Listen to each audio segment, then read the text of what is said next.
Kerana dah mulalah pemimpin Melayu ni nak kepada sunnah lah.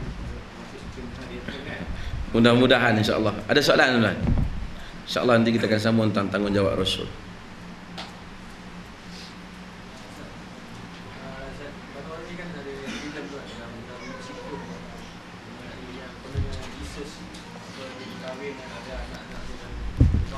Saya tak tengok filem Da Vinci tu, Leo Da Vinci.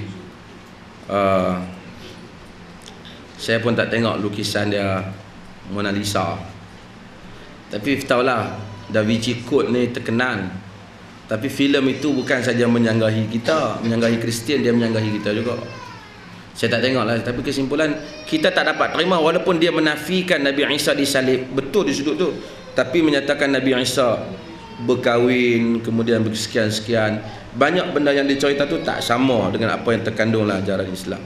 Akhirnya Isa tak jadi Rasul seperti mana yang digambarkan dalam Islam. Soalan saya bincang dengan kawan-kawan yang Muslim. Dia orang tanya juga, apa sebenarnya penghujung Nabi Isa dalam Islam ni? Adakah dia mati dan diangkat atau dia diangkat dengan keadaan dia hidup? Dan macam mana dia hidup? Dia diangkat dalam keadaan dia hidup. Kemudian ada apa sekarang dia hidup atau benda mati, kita tak tahu. Ini urusan di sisi Allah Ta'ala, khilaf di kalangan para ulama. Tapi yang dia tak disalibkan, tapi dia diangkat.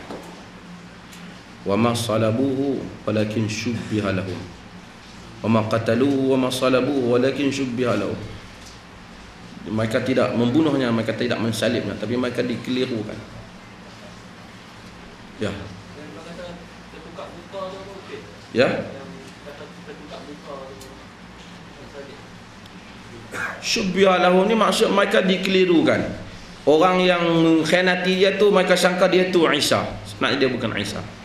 Yahuda tu dia dikelirukan. Ya.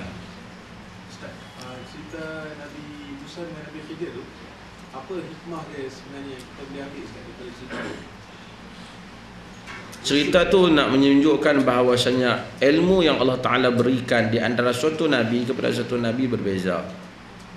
Kerana dalam hadis yang diriwayatkan oleh Al-Bukhari, Nabi Musa AS, dia rasa macam semua dia dah tahu.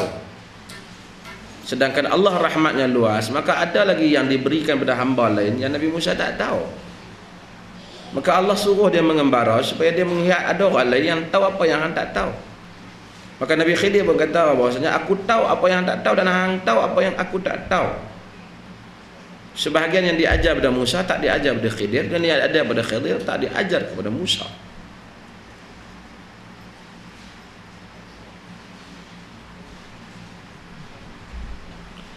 Keluasan ilmu Allah dan menunjukkan dia mengajar antara Rasul ataupun antara Nabi tak sama pengetahuan. Apabila orang tu diwahyukan, maka satu orang mengamalkan berdasarkan kadar pengetahuan dia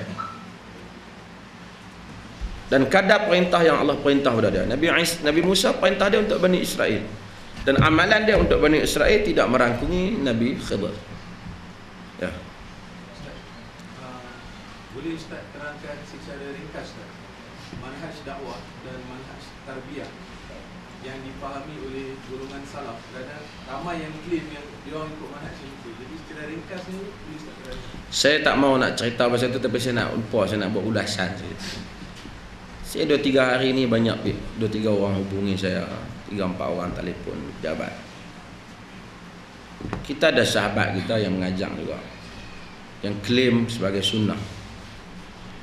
Dan dalam kuliah yang akhir 2-3 hari lepas, dia menyerang beberapa tokoh Islam dengan dengan katanya risalah dengan apa, iaitu menyerang dan menuduh kesesatan Dr. Yusuf Al-Qaradawi yang dibuat di Masjid Paya Terhubung.